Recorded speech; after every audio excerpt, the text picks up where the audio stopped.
साथ कामकंटका एक ऐसी शक्ति मारती है बलराम जी में कि बलराम जी मूर्छित हो जाते हैं। जय श्री कृष्ण। आज हम बात करेंगे कि भगवान श्री कृष्ण का नाम मुरारे कैसे पड़ा। एक समय की बात है, प्राग ज्योतिषपुर के एक राजा थे जिनका नाम था मुरा और वो राक्षस थे। उनकी बेटी थी कामकंटका जो कि कामाख्या देवी की बहुत बड़ी भक्त थी। अब मुरा राक्षस खुद बहुत बलवान है, पराक्रमी है, बावजूद इसके कामकंटका कामाख्या देवी के सामने तप करती है।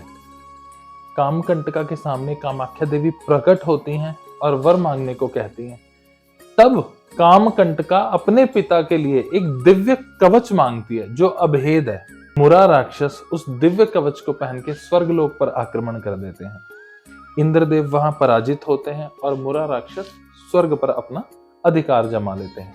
उस समय इंद्रदेव भगवान श्री कृष्ण के पास सहायता मांगने जाते हैं। बलराम भैया तुरंत आक्रमण करने को कहते हैं, मगर भगवान श्री कृष्ण धर्म की बात करते हैं और कहते हैं कि हमें एक बार मुरा राक्षस को अपनी गलती सुधारने का मौका देना चाहिए। हालांकि जिसका कोई लाभ नहीं होता।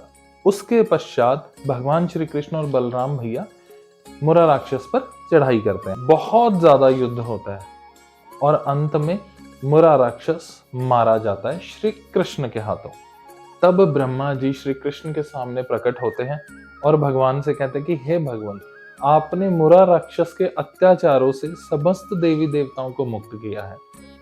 आप मुरा राक्षस के शत्रु हैं, अरी हैं, और आपने मुरा राक्षस को मारा है। इसी वजह से आज से आपका नाम मुरारी होगा। देखिए, अब भगवान श्री कृष्ण का नाम मुरारी है, मगर संबोधन करते समय मुरारे कहा जाता है। जब मुरा राक्षस मारा गया, यह खबर कामकंटका तक पहुंची। कामकंटका खूब क्रोधित हुई और युद्ध करने के लिए अकेली आ जाती है और बलराम भैया को युद्ध के लिए ललकारती है। बलराम भैया देख के थोड़े चौंक जाते हैं और कहते हैं कामकंटका से कि क्या तुमने हमारी लाखों की सेना नहीं देखी और तुम तो युद्ध करने अकेली आ गई हो। तब कामकंटका अपने मुंह से कहती है कि तुम्हारी लाखों की सेना मेरे सामने मृतक पुतलों के समान है। अब यहाँ हमें एक बात ध्यान रखनी है कि कामकंटका कामाख्या देवी की बहुत बड़ी भक्त है और कामाख्या देवी की खूब कृपा है कामकंटका पर। कामकंटका बलराम जी पर शस्त्र चलाती है। बलराम जी जवाब में शस्त्र चलाते हैं। उसके पश्चात कामकंटका एक ऐसी शक्ति मारती है बलराम जी में कि बलराम जी मूर्छित हो जाते हैं। देखिए, बलराम जी में बहुत बल है। बलराम जी के बल का कोई अंत नहीं है, बावजूद कामकंटका उन्हें मूर्छित कर देती है। जब बलराम भैया मूर्छित हो जाते हैं, श्री कृष्ण उनके पास जाते हैं और कहते हैं कि बलराम भैया आप होश में आइए। तब कामकंटका को पता लगता है कि जिनको बेहोश किया है वो बलराम है और जो अभी खड़े हैं वो भगवान श्री कृष्ण है।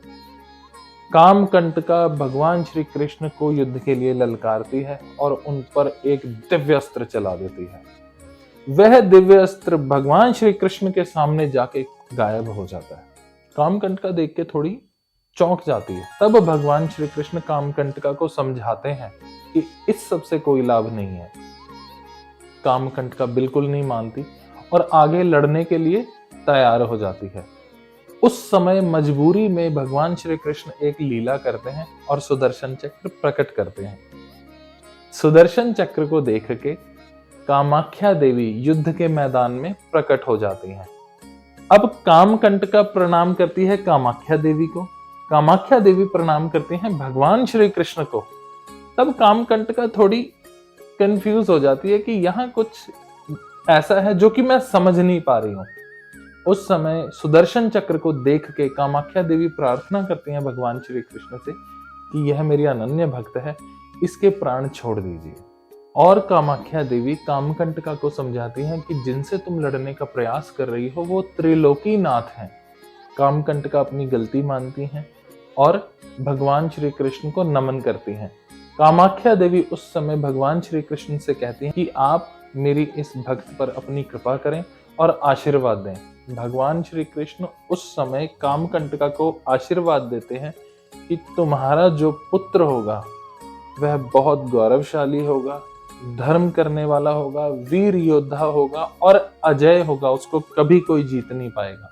कामाख्या देवी भगवान श्री कृष्ण को बताती हैं कि हे प्रभु, अभी कामकंटका का विवाह नहीं हुआ। तब भगवान श्री कृष्ण कामाख्या देवी को बताते हैं कि मैंने कामकंटका के लिए वर ढूंढ रखा है। उस वर का नाम था घटोत्कच, जो कि भीम का बेटा है। और जैसे ही बलराम भैया होश में आते हैं, उस समय श्री कृष्ण कहते हैं कि बलराम भैया, कामकंटका आपकी पुत्रवधू होगी। पुत्रवधू कैसे होगी? क्योंकि भीम बलराम भैया के शिष्य हैं, तो बेटे के समान हुए। घटोत्कच भीम भैया के बेटे हैं। इस तरीके से कामकंटका बलराम भैया की पुत्रवधू हुई। अगली कथा में हम जानेंगे कि कामकंटका और घटोत्कच से कौन सा दिव्य पुत्र पैदा हुआ और उनका जीवन कैसा था। तब तक के लिए जय श्री कृष्ण।